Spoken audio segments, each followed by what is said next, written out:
Sa mga gustong magparehistro og motor ya, para ninyo nga video, dali ra kayo mga idol, nga wa kay giduhulang tao.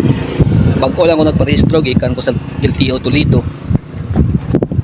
Ang first nimong buhaton, first step, i-check nimo ang motor, i-check nimo ang headlight, high and low, i-check nimo ang signal light, left and right, i-check nimo ang brake light o ang busina. Kung function na siya tanan, goods.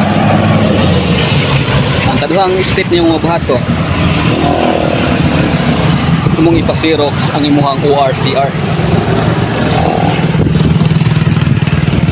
Xerox nimo mga 2 copies ORCR, imong ipa-xerox.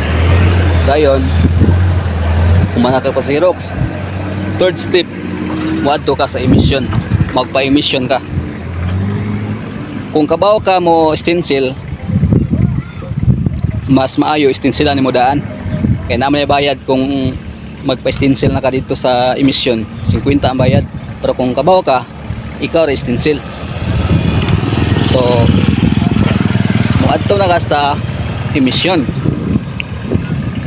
imong ihatag ang imuhang Xerox copy ORCR, pati ito ang imuhang authorization sa plate number, kung ang imong plate number temporary pa or kanang improvise na siya ay authorization ng gikan sa LTO. Dayon, hatag nimo, bayad ka dito 500 emission. Inaghuman mo emission, ihatag to lang papel nga passing ka, nakapasar ka. Ang sunod step nimo nga buhaton is magkuha kag insurance. Maadto ka sa insurance, magkuha ka. Kung nabayad ganiha is 600, mahal kayo.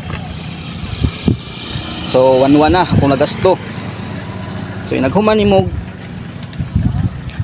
insurance, nakuha na nimo ang papel. Ang katong papel nga gikan sa emission ug papel nga gikan sa insurance, imo to siyang ihatag ngadto sa LTO. Muadto na kag LTO, dala ang imong motor ug naa kay helmet. Dapat ang helmet nimo full face o half face. Dito pwede katong helmet nga murag paggol bitaw. Ya dapat certified na siya sa DOT or ICC. Abot nimo sa LTO, iparking yung motor dito, ipasa nimo imong papel, magpaabot ang katawagon. Pinagtawag na, pasakyo na ka sa motor, ipasuot ang helmet, ipalak.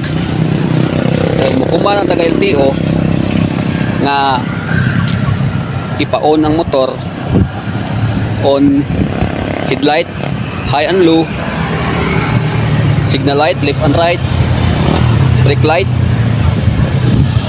foot brake, hand brake, then busina. Okay na, magpaabot ka tawagon. Nagtawag sa LTO ang imong pangalan ug ang window ug ang imong bayaran. Kung nabayaran sa LTO 261. Kung na kay penalty, nilapas na, nag-expired ang imong plate number, imong rehistro, ana na penalty, kuha wala pa. So 261. So ang nagasto na ko tanan. So di ara guys, ako ang OR na ihatag nila. OR So maro to kung nagasto tanan 11 plus 2 61 is 1361.